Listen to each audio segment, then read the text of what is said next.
Hello everyone, my name is John and I'm from Vietnam House Church.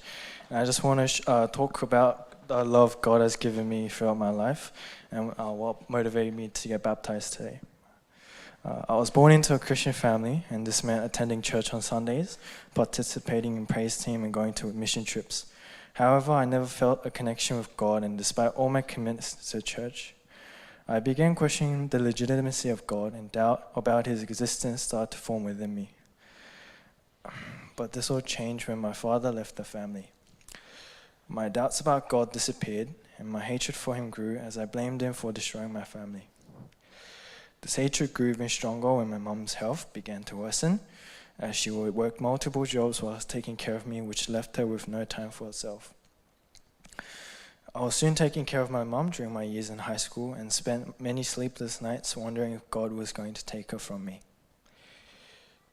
Soon depression took a hold of me, and instead of seeking God, I left my church and I drowned myself in worldly pleasures, hoping to forget about the pain. And this was my act of rebellion against God. Then on one faithful Sunday, I was brought to this church with my mom as a VIP.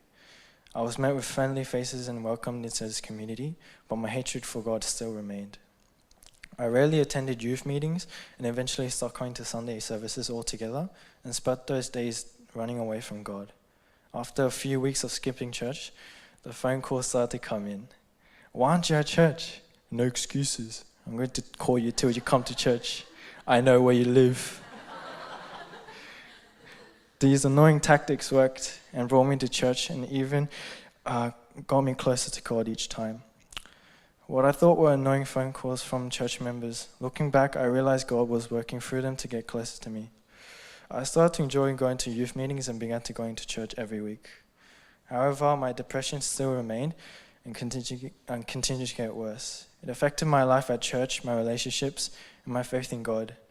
No amount of therapist sessions and antidepressant medications could bring me out of this endless pit I fell into. This is when God showed me his unconditional love and compassion for me through my friends. They went out of the way to listen to my problems and help me overcome my struggles despite the busy schedules. Although some can be annoying sometimes,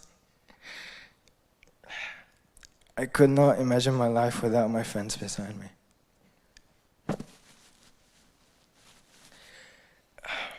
Finally, my life was going well, and I started to form a deeper connection with God, which helped me to improve my relationships outside of church.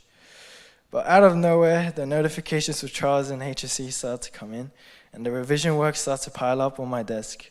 I realized I did not study for the whole of Year 12 while I was wrestling with my depression and could not revise all the content in time for the exams. I prayed for a way to receive a decent ATAR mark to get into a university, but God did not answer. Just when I was going to give up, God showed me a passage. Cast all your anxiety on him because he cares for you. 1 Peter 5, verse 7. I put my faith in God that he would guide my path. I applied for early entry programs for every university and seek for God's help. By the end of my HSC, I received a low ATAR of 47, which wasn't even close to what I needed.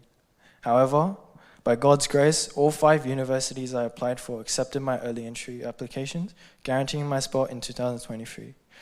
I never cried so hard in my life. After experiencing God in Year 12, I joined the Vietnam House Church. My house church members showed me the joy of receiving God as a Savior, and I also wanted a life of joyful service. So when the opportunity to receive Jesus and be baptized, I gladly received it. Now that I'll be accepted Jesus into my life as my Lord and Savior, I'll spread the love of God has shown me through this church and to the VIPs. I will continue to serve in this church and strengthening my faith in God's love because he forgave me for my sins and led me to salvation. Please pray for me and Suvin that we'll be able to continue in faith and that we'll not stray from the path that God has chosen for us. Thank you and God bless you.